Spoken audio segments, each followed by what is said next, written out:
Welcome to a brand new podcast.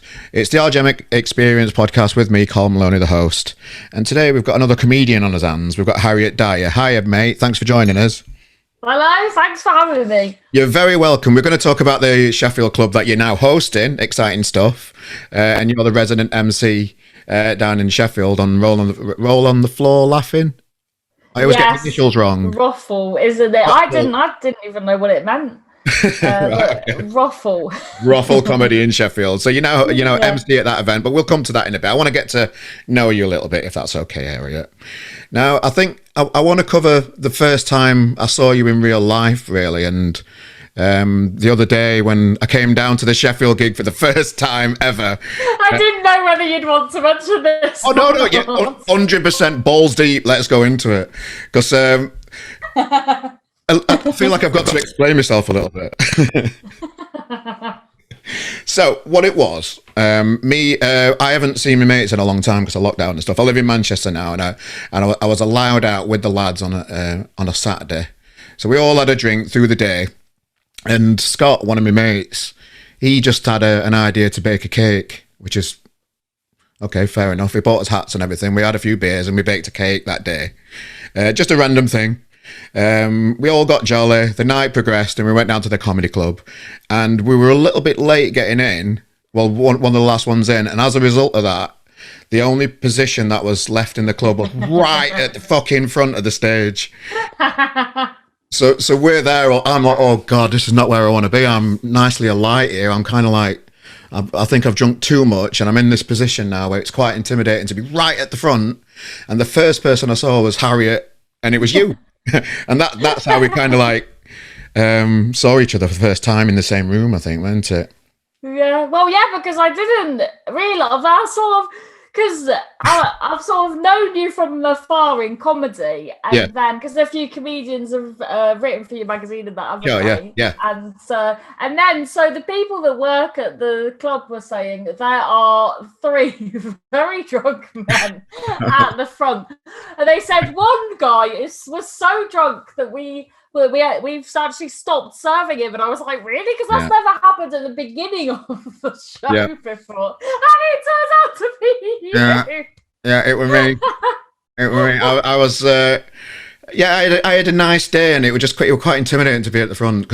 And the first thing you said to me was, "Are you that guy from RGM?" I'm like, "Oh shit." Yeah, because when you said your full name, because who says that as well? If you go, what's your name? You never say Carl Maloney, your full name. So that dropped you in it as well. So and you must you didn't need the comedy. I think you needed to just be out roaming free. Because you couldn't really even focus. You were just sort of you were just gazing into the distance. Well, you're in the front row with all the lights on. Well, what we're trying to do is, because I respect the art so much, I was trying to I was in this position. There was nothing I could do about it. I didn't want to interrupt you. I didn't want to interrupt anybody else. I just wanted to kind of just enjoy the night, but not be where I was sat. if you get me. So bless you. Yeah, well, you didn't, because in the second section, I moved. I got to the back. Yeah, I moved straight out of the way. Yeah, because I just wanted to enjoy the comedy without feeling like I've got this light on me. But it was so funny because your sort of version of incognito was just because I said, "Oh, where's he gone?" And then they pointed at the back, and there's you, just like with loads of drinks in your hands and with your glasses like all fallen down, and then I think you were asleep by that point. Yeah, there we go. But I really enjoyed it down at the club, and I would encourage anybody else to go down as well, because they were a really nice team. It was welcoming. I'd had too much to drink, but we've all been there at certain stages of this lives, haven't we? We all enjoy it, but just wanted to get that out of the way. But it was a good night. I really enjoyed how well you introduced the acts and that kind of stuff, and the rapport that you've got with the acts. And it's not all what I like about MCing is that. And my favourite thing is when you kind of like when you know the acts that you're introducing and you take the piss out of them when they come on. I like that. Oh, I like that because it's very human, isn't it? And it makes it different to what it's like if you were to watch it on the telly or whatever. Yeah. So so tell us a little bit about you first. But what were you like as a young Harriet, just starting off in the world? Well, as a young Harriet, Yes. I was born in Cornwall, Right. and so I've lived there. Well, because my thing is, I'm from Cornwall, but if I'm completely honest, I was actually born in London, but Right. so I just felt like a massive liar just saying that. Okay. But left when I was 4. So those people that are like, I'm actually half from London or half Italian, and they've just like sniffed at it. Yeah. Raised in Cornwall. Yeah. And then, never thought of doing comedy or anything like that. And when I think of it, I've had quite an eventful life, actually. I died twice when I was 17. My dad left my mum for a man. Yeah. And then I got into drugs and drink and was a bit of a delinquent. And then I went to uni. And then, let's go back a little bit. You died twice when you were 17. Go on. Yeah, so I was quite delinquent, and I was just partying a lot, not really listening to my body. And then I went on when my dad left, I went on a family holiday because everyone was quite stressed. So we went on a family holiday to London, which is not a relaxing location, at my Auntie Mavis's house, who is not a relaxing person either. No. And she was actually, she went viral in 2010 for teaching a cat to sing opera on YouTube. Okay. Yeah. Right. Okay. And we'll find that and add a link to that on this channel as well, definitely. And so she was like, let's go sightseeing. And I was like, no, Auntie Mavis, I feel terrible. And she was like, get on the London Eye. Oh, God. And then, so whilst all this was happening, I didn't have a clue. And my appendix had burst, but I didn't know. And then I went back to Cornwall, and then it was all going gangrenous. And then I was going out with this guy at the time that was very skinny, very hairy. So I called him the pipe cleaner. And he was like, come out clubbing. So I went out clubbing, dancing away in this awful pain, and eventually got rushed to hospital. Wow. And so died then, was bajumped, and then got better, was sent home, but then couldn't breathe. So then and then I was told I had pneumonia. So I went back in, and then the nurse didn't plug me into the breathing thing, and then the nebulizer, is it? Not the incubator. That's for the babies. And then died again. Right, okay. But of course we can laugh about it now. Yes, it's a miracle. So how did that affect you as a young kid? Did you start to calm down? You weren't partying as much, or did it affect you in a positive way, or no? I guess because that and a few things made me realise, because I had like deaths, friends died and stuff as well. So I realised young sort of how important life was, I guess. But do you know what was annoying? Because I didn't want to stop drinking and that. Yeah.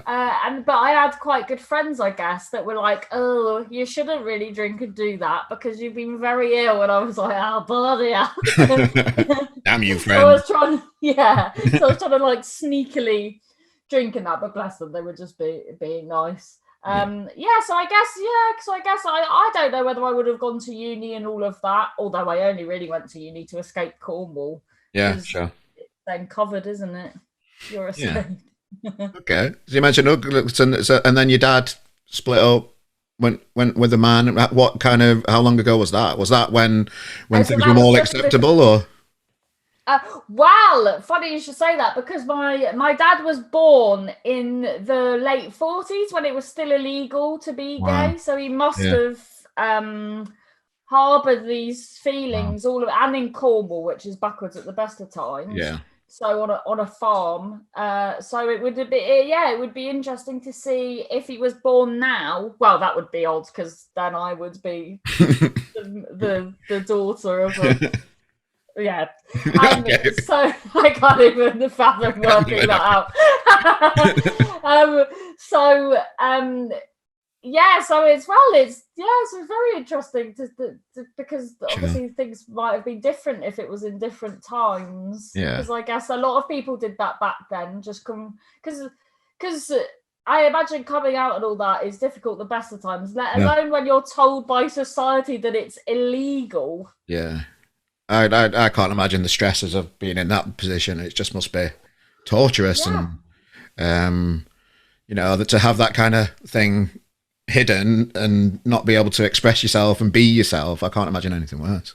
Well, exactly. And then having that all your life, and then to have it, I guess, when it is a bit more acceptable, but then you've got blooming kids and a wife who you are everything to. So I saw it at the time because it seemed, well, it's from a child's perspective, isn't it? Yeah. So I saw it as just suddenly one day he was just off with all these men, listening to different music and all this, whereas obviously, and because I used to think, we was always going away on these work trips, but now obviously I don't know what that was.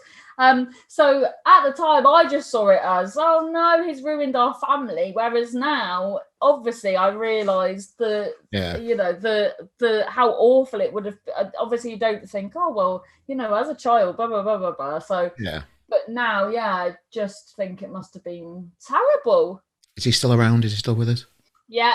Oh, okay. Mr. Lance Dyer. So he's living his real life now, enjoying himself and... Yeah, well, I don't think as much as he would like, because he was supposed to. So he met this man called Stratos in Greece, and he was supposed to go to Greece, so he retired to go to Greece. Set up a legal highs shop with Stratos in Greece.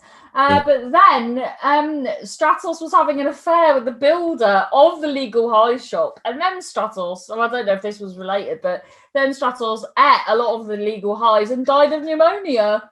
Well, if that's not a pilot waiting to be written, Harriet, you're a comedian. You must be writing some kind of pilot and have something in your back pocket. Well, yeah, but I haven't written it. Actually, I haven't mentioned any of that. Okay, well, there you go. You forget though, don't you? When you're just used to stuff happening, you don't see it as, oh, here is a pilot. You just think, oh, bloody this again. So after that, then, so what happened in Harriet's world after that? So that happened, then was ill, then was just a delinquent child really, and then wanted to go to uni, wanted to go to drama school, but even with scholarship and that, couldn't afford it. So I went to my friend Batty was going to Wolverhampton Uni, and I liked her, so I was like, right, I will go with you. But because I wanted to escape Cornwall, because I had sort of trouble, like, a bit of abuse and that when I was younger. So I thought, if I leave Cornwall, everything will be fine. But then what I learned was, wherever you go, your brain's still in your head. So then I was just in Wolverhampton feeling depressed instead of Cornwall, which is worse. No offence if anyone's listening from Wolverhampton. Sure. So you do a podcast yourself, and you're very open about, you know, you're a mental health advocate yourself. You do a podcast about, you've got a book, you're an author, all about it as well. An author. Yeah. I know. I've been reading your website, mate. So what made you go into comedy? Is it because I attempted comedy and was on the circuit for about a year, 10 years ago. I didn't know this. Yeah, it was when Alfie Moore, who performed at the gig the other night, he was just coming through. He was on a TV show on ITV. And that gave him a lot of like traction, and then he was like headline. He just started to headline when I was just getting 5 minutes here, 5 minutes there, just doing it. And I wanted to do it just to. The band had split up and music weren't happening for me. That's like my first passion. And then we started comedy, and my heart wasn't really in it. I wanted to do it. I wanted to try it, and I gave it a good go, but my heart wasn't in it. It's not for everybody, is it? The whole comedy game. So what got you into it? I kind of tried it because I wanted to have a go and not regret not having a go at it, if you get me. But my heart wasn't fully in it, and I wasn't committed to the art and writing and all the hard work that goes on behind the scenes that people don't really see. How did you get into it? Well, at this, the one good thing about being in Wolverhampton was that as part of this uni course, there was a comedy in. It was the only uni at the time to have a module in stand-up comedy, and like I said, I'd never ever even thought of it. I didn't know it could be a thing that you could do and make a living from, even though obviously it was, but I never, because most people have been like, they've been fans of comedy all their lives and then got into it, whereas I'd seen like French and Saunders Red Nose Day specials and stuff, and the Russ Abbott show. That was about it. And then pardon? They're still classics. Yeah. And then so I've turned up one day, but I'm still I used to turn up with them in gin in my water bottle, and no one would work with me because it was a nightmare. And then I've turned up and everyone's going, "Are you ready for the stand-up comedy assessment?" And I was like, "No, what?" And then this guy goes, "Well, why don't you tell everyone this?" Like, because there's a bigger story about when I died twice and all this, because apparently they liked it. So, so I was like, "Oh, all right." So I just got up, told this long story, and then I got on to absolute indifference because no one was bothered. Well, probably not even indifference, probably dislike, and then left to applause and everyone thinking I was great, and I couldn't believe it. And just from telling something what happened, and everyone laughing, and I was like, well, that's good. And it felt cathartic that obviously, like you say, we can have a laugh about it now, but at the time I had died twice, and it was quite a story, I guess. So to get laughs from it, and I couldn't believe it. And then the head of drama came up to me and she said, "You're an absolute mess and we need to sort you out, but you're so good at that. That is something you could do." And then it was then the acorn was planted. And I just felt like that was what, not in a knobby way, but what I was supposed to do, really. Because with the acting, like in Cornwall, I was like a big fish in a small pond, so I was really good at it. But then once I left Cornwall, I was just average, and I think you do have to be spectacular at that to go far in it. But with comedy, I just felt like, oh well, yeah, this could be my thing. So then it wasn't rosy then. Like, I still had problems and palavers, but that was then, I knew from then on that that's what I wanted to do. So then I was just sort of working towards that, really. But obviously then finished uni and then got a job in retail, as you do, and all that sort of stuff. So there was many distractions. But yeah. Okay, so reading your profile, you said you got a big break from winning a gong show at the Comedy Store. So where a big break? Did I say that? I think so, but that's what people, the kind of stuff people write on the profile, innit? So yeah, you're in Wolverhampton, just doing the course. Talk me through the journey from Wolverhampton to starting to make headway into the comedy world. So Wolverhampton, left uni, and then, well, I didn't know how to do comedy. So I Googled gigs, and then Mirth Control came up with the book gigs and that. And then, so I got in touch with them, and then they said, "Oh, send me your biog." So, because I didn't know anything about it, so I've sent them a biography of my life. So I've sent them, I was born, pretty much. Because why? It's one of those things that you wouldn't know unless you knew. I've sent them pretty much this interview in typed form, and then did they think it was a joke, or did you get a reply from it? Yeah, he goes, "I've never had anything like that before," and gave me a spot, but it was just a monologue. I just did the story of how I died twice. That was just like one, and then he's booked me for this on like a Saturday night at a comedy club, and I've just told a 10-minute story about my died twice because I didn't know, and then oh god, the cringe, yeah, so we did that, and then obviously didn't hear back afterwards, and then but still didn't know how to get other gigs. So then I thought, oh well, I'll start my own gig. So I started these terrible gigs in Birmingham that were just unsuitable, not even separate rooms, and because I just didn't have a clue. So I probably, you know, when people get angry at people on the circuit that just sort out unplayable gigs, but they really don't know. Yeah. And no one bloody told me. So I was doing them. And even though they were a disaster, they, I guess, allowed me to meet people that kind of did know what they were doing. Yeah. But because I was a very trusting person, I would ask the comedians at these terrible nights I was doing how much they charge, instead of just getting the newer acts to do open spots and that. So obviously they were telling me these crazy prices, and I was playing it out. Those bloody comedians there. And then I was sharp-witted people. yeah, and then I was looking at them on stage, and I was like, "Whoa, he's got me here, this guy." So it was an absolute disaster, really. But then, you know, like I said, it did lead to then eventually, I guess, knowing something of what I was supposed to do.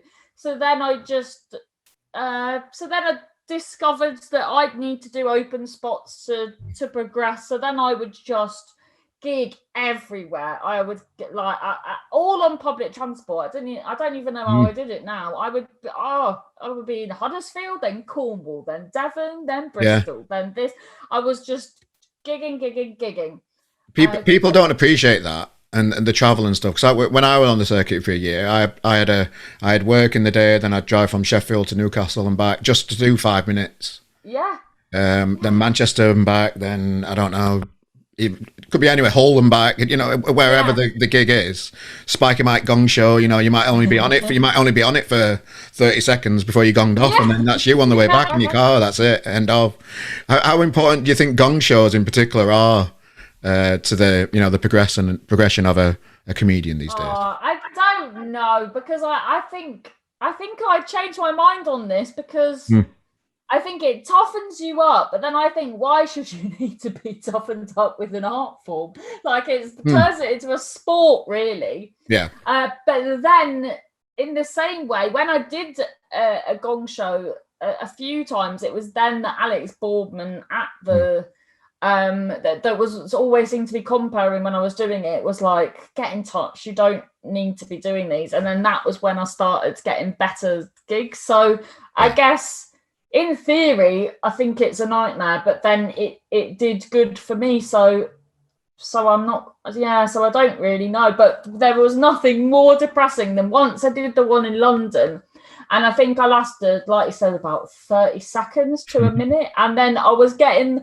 the mega boss back. So to know that you're spending like 8 hours on a coach for each way for 30 seconds of stage time, you've got to be some kind of nutter, to think that's all right and to keep going.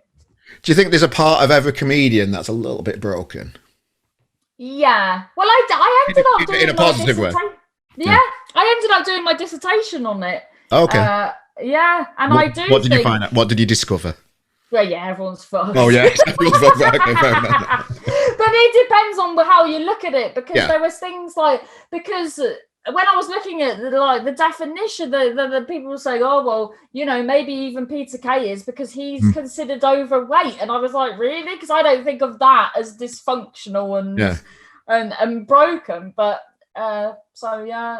everyone is. Sometimes on the circuit, you'll meet people and you'll be like, what's with you? You seem normal. I'm not sure this is for you. And then they'll do something or say something. You're like, one of us. You've got it. So it's been nearly 10 years since you've been a comic. It says on your profile again. Yeah. So, and you've been doing it full time. So this is your main income, is comedy. Yeah, since, we say 2013, but if I'm honest, I think more like 2015. I think I was like mainly doing it, but then now I can comfortably is a stretch, but I am living sufficiently, I guess. So how is it? You know, how is it? So if everybody don't know, you have to start doing the odd gong show. You do the first 5 minutes, and maybe you might get a paid slot, which is not good money for 15 minutes. No. And you get half an hour slots, and then you start doing opening slots and headline slots. Was that the normal progression for you? Is that how you made your way and through the industry to become more established? I don't know if it was. I think I was strange in the fact that I was like, right, I've got a big old story to tell. So I really early on went to Edinburgh and did an hour at the Free Fringe, and everyone was like, what the hell are you doing? And it was a disaster. But then I don't know, I just feel like I then had lots to say quickly, but it was all just talking about life, really. So was it structured? It must have been structured, kind of. Yeah, but you could say now, after over 10 years, is it still structured? No. No, I'm just not a structured person. But no, it wasn't structured. No. I guess now it's more structured. Bullet points. But bullet points at least. At a push. At a push, right? Okay. Probably 4 in an hour. Okay.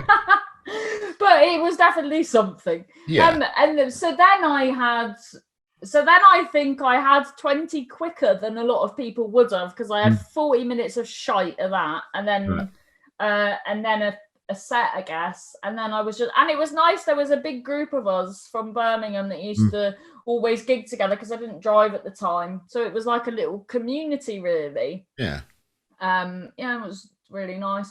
And then I was lucky because I got a job in like teaching drama and that was only at the weekends. It was like a theatre school sort of thing. So the money was okay enough to then spend the week gigging and traveling and all that. And then I just wouldn't. I probably did it the opposite way around to most people then. So I was gigging all week, but then the weekends I could only really gig local because I had this job. Sure. But I was very lucky because after working in retail and just working every day, all day, then I had more freedom. So the 10 years is kind of like, it feels like it's a standard amount of time for a comedian to go through before they get established. 10 years, and I still don't, no matter how many times I mention it, I still don't think people appreciate how hard it is to get good at the craft of stand-up comedy. For example, when I started watching gigs and started to do little bits, that was over 10 years ago, and Kiri Pritchard McLean would just, started.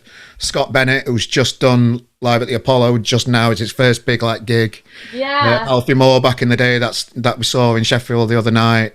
I still can't, stress enough to people that, the amount of hard work people go through to get to that established stage when you start seeing them on the telly, or they've made an income from it for life. I just want to stress how much hard work goes on behind the scenes, so people are aware of it, really. Well, yeah, there's so much more of a circuit, because people always naturally go, oh, have you been on the telly? And if you say, well, no, not really, they think, oh, well, you can't possibly have made a living. Whereas, people, someone like Deliso Chaponda, he was going for 20 years before he did really well on Britain's Got Talent. And then Jem Brister, who was on Live at the Apollo not too long ago, she'd been going for about that time. So then I think there are arguments for why that's better, because then they've just got such a backlog of material that they can use, instead of people that are sort of cannonballed to telly quickly, and then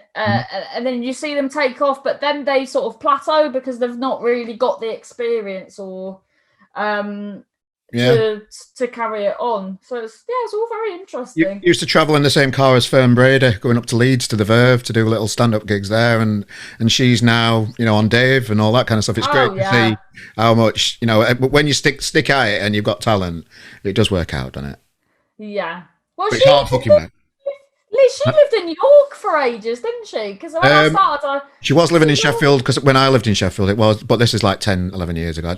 I didn't know her that well. I just tagged in a car ride with her a couple of times with very few people. But yeah, it's good to see after all these years that people are cracking on. It's just yeah. Especially with like Scott Bennett, because we started similar times. Right. So to see him just get live at the Apollo, and he is, well, him and Kiri, and you know, up there with the most hardworking people that you'll ever meet. So to know people that work that hard and still, you know, it's 10 years, it's you know, that does. And they're only kind of just starting really in the careers now. Because people like, I've seen you on telly once, and you know, you can't be like Eddie Good, but they don't know about these 10. I'm going to stop banging on about it, but comedians work hard, and that's all I'm trying to like get across and appreciate it.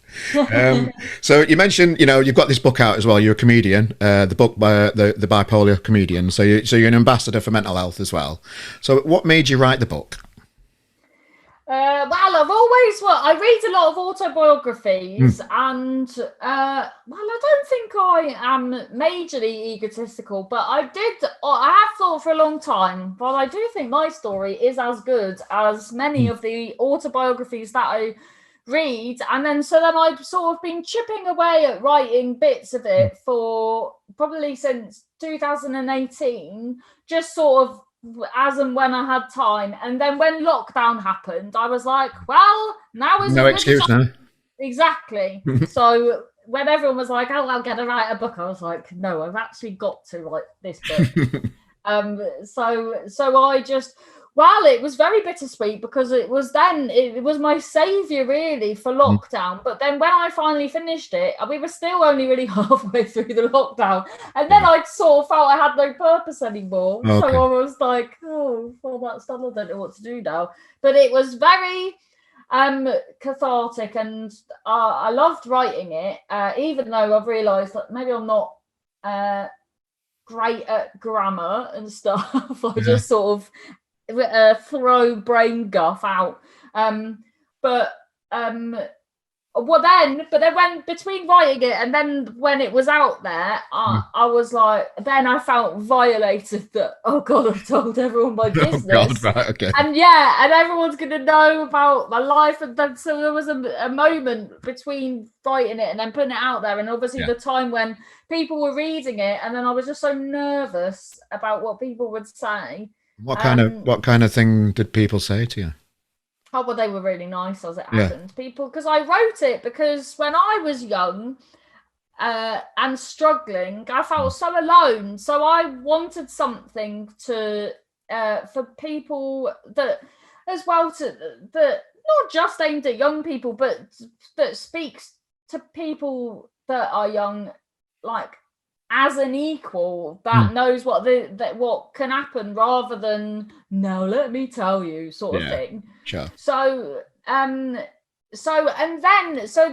one of the nurses that I was at hospital with when I died twice, she obviously recognized that I was troubled, and so she read it and then asked me to give them some for when people like me back then, if this is making sense, come in. So I'm kind of getting it. Yeah, so that they can give my book to me's of the future. You know? Yeah, okay. So that was really, you know, I imagine that was quite a small fry thing for a lot of people, but that was really wonderful, because that's sort of how it was intended. So just people saying, goodness, I had no idea you went through all that, and but still made it funny, and is quite, people saying it's quite inspiring and stuff. So that's just lovely, really. Well, I'll put a link to the book if anybody's interested in watching this interview for you, and they can have a gander at that. And of course, you're a comedian, so you've got your own podcast too. Yes. Well, I've had many podcasts, because I think I am.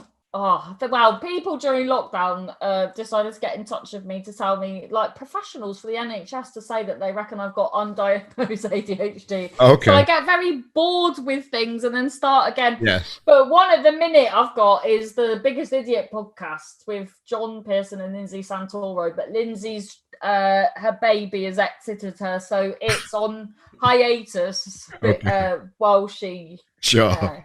Because John's like, when will we get going? You cannot put a time on a woman's healing vagina. Yes, I've always said that.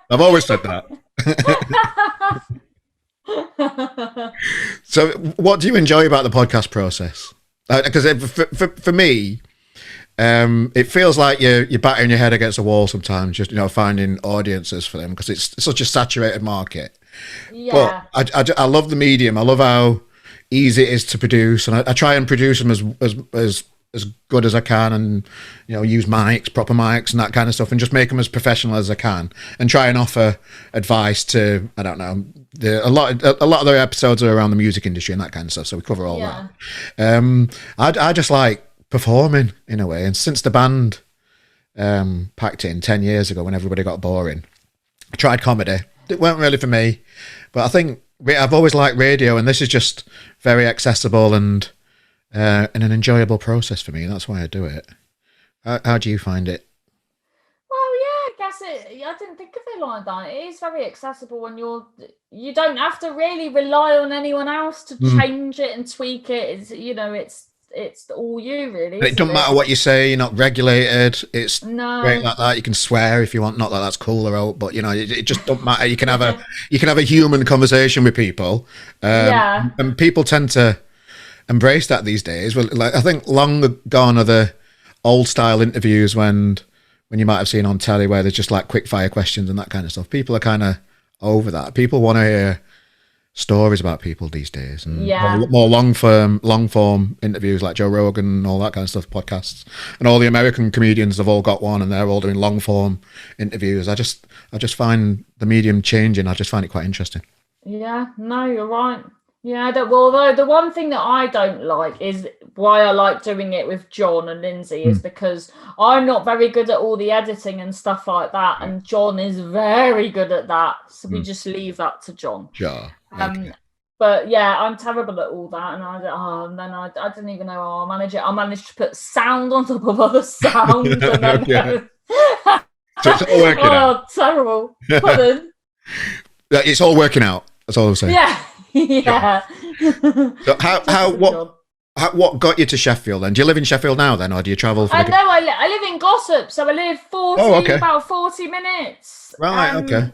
And I love it. I live in Denton, Manchester. Oh, so nearby. I'm only 2 minutes that road. All that traffic in Mottram, Ball Lake, to get onto Snake Pass or whichever way you go over to Sheffield, or Woodhead. It's not too far then. Traffic is awful though, because when life was normal with gigging, and people like Manchester acts would go, can you get me? I'm in Manchester, and I'd be like, I can take you home, but there is no way on this. God's earth. Oh God, it's terrible. And then I was very nervous about the snakes, but because I was doing the Derby raffle for a while, and then when Space moved into the Sheffield one, I was like, it's only 40 minutes away. But I was very nervous about Snakes Pass because of all the sheep, the rogue sheep. Yep. And the wine, because I'm a terrible driver as well. I saw a badger last weekend on its back with its legs in the air like an upside down table. Oh no! Did you try and save it? No, it'll bite you though, won't it? And then you get TB. No, it was if it's on its back with its legs I just imagined it like an aardvark thing, just with its legs like that. No, okay, all right, okay. Unless that was part of the plan to entice people while it's actually sleeping. I like to say it's asleep because my missus doesn't like to see an injured animal, and you do see a lot on the Snake Pass, don't you? Oh yeah, your missus must have to like blindfold her on the Snake Pass. Just face the other way. It's asleep. It's just having a sleep, bless it. So you travel from Glossop to the Sheffield gigs then. So is it Thursday, Friday, Saturday? You do? No, just Friday, Saturday. Friday, Saturdays. So how did you get the gig then? Talk us through this gig that you're now, MC for, and you're working hard, and do you book the comedians as well, or do you help have anything to do with that? No. Oh no, they don't give me that level. Right. Okay. Fair enough. So Ruffle, the mastermind behind Ruffle, Lee Jones, so he books and does all that. And then I was doing, like I said, the Derby one, and then now do this one. But I love it because you get through, because you don't well, it's going to make me sound lazy here, but you don't really write material. I think of stuff like, so on the journey, I'll think of stuff and then I'll sort of talk about it on stage and then just chat to everyone. And I think it was so much more enjoyable to MC after lockdown as well, because it was sort of dealing with people more. And I thought I hated people, but after lockdown, I was just so happy to see people and to talk to people and to hear about people's lives and stuff. So I just thoroughly enjoying it. And then because I sort of gig throughout the week and then on the Sunday, and then have this on the Friday and Saturday. And I love, because I think one thing, well, it will be one thing that people love to do with comedy, and one thing that people don't like is the fact of there's no routine really. But I haven't had routine for so long, so I love that I'm at the same place every Friday, Saturday with pro acts, and I love it that it's sort of, well, this sounds very wanky, but like it's not mine, but that I'm responsible. I don't know whether I'm responsible, but part of a team. Part of a team, part of creating something that will be special and bring laughter to people. I think it's really wonderful. I mean, that sounds so cheesy. It's not. It's a great room. It's a great room in there as well, isn't it? Yeah, definitely. It's purpose built for comedy, because you mentioned it earlier when you put gigs on in Birmingham, and I've been to many comedy clubs where people have just put a microphone in the corner of a room in a pub or something like that, and the people in the pub aren't respecting it. They're talking, and it's just a fight to even have a conversation on a microphone at some point. It could be anything. It's a nightmare, but it's a purpose-built room in Sheffield, and Sheffield needs more things like new things like this in it, I feel, as well. And it's a great addition. It's a great addition to the Sheffield to Sheffield. Yeah, because I only really would go to Sheffield for, there was the it was fantastic. Did you ever go to the Square Hole Comedy Club? It was like an old, I don't think it's happening anymore. It's the alternative, and that was a great little Red room. Deer. Yeah. What's it called now? Richard Milner. Richard Milner. Yeah. He was doing upstairs. That was just fantastic, and I think that stopped over lockdown, and then that was a great little room, and then this is. Well, I think the good thing is as well, it's always there's always an act with a completely different style, really. So there's something for everyone. It's not you'll just go somewhere and it'll be like the same three sort of blokes. It's never really like that. And I guess, and you've always got me being weird between the bits. And now as well, because we got these new seats as well. So it was like, so I think when you were there, it was like church pews, but now we've got like these diner. Have the pews gone? Have the pews? Can you get more people in now? Yeah. Okay. And they just looks more funky, I think. Yeah, I remember sat on that pew right in front of you, just proper drunk, thinking, well, I want to go over there. Because usually the pews, because they were very straight at the back, but so usually they were bad because then everyone's very alert. But I think I dread to think if the seat was more, those pews were more comfortable, that you would have been completely slid down. I would try to lay to the side, just like. And you asked me a question, and I said something about cake, didn't I? Because we'd made a cake. Lemon drizzle cake. And that obviously threw you. You weren't expecting it. Because why the fuck would you? Exactly. But I'm going to come again, and I'm not going to be as drunk, and I'm going to come and enjoy a night for. It's only about £12 and all, isn't it? Yeah, £12 a ticket. And why don't you get in touch, and we will make sure you are not at the front. Oh, okay. Yeah, I'll do that. That'd be good. But that doesn't mean you can get off your tits on lemon drizzle cake. Right, okay, fair enough. Is there anything else that you want to share about the club? Anything exciting coming up about the comedy club that you want to share with the people watching it? It's a bit of an advert. Why not? It's a great club. Yeah, well, there's the great acts every week. We've had Tony Law the other week. He was fantastic. This week, I think we've still got the problem has been though because of lockdown and the unpredictability. We haven't booked our acts as in advance as one would like. So usually I'd be going, oh, well, there's this person coming up, that person coming up, but just know there are many wonderful people coming. Yes. Oh, so this week we've got Josh Pugh, who's very good. But here's a fun fact about Josh Pugh. Oh. Did you know that he played for the England partially sighted team in the Olympics and has done 3 world championships with them? Does he not talk about it in his stand-up? No, this is the What's thing. all that about? Yeah, because I saw a show, like a work in progress show, when he was sort of saying about his eyesight and that, and then it never made it to the show that it did become. So yeah. I don't know. Maybe he doesn't talk about his woes as much as someone like me. It's like, me as well. I'm in that boat as well. Well, Harriet Dyer, it's been an absolute pleasure joining us on this interview today, mate. I really appreciate your time. And if you're not already, get yourself down to Sheffield. Down to the Comedy Club. It's where the old Pizza Express on the corner near the Green Room, just across from Devonshire Green. Get yourself down. It's in Hemingway's. Hemingway's. Also very fancy. Yeah, they don't serve you though if you've had a bit too much to drink, but that's the right thing to do. So cheers, mate. All the best, and thanks again. Thank you. Thank you.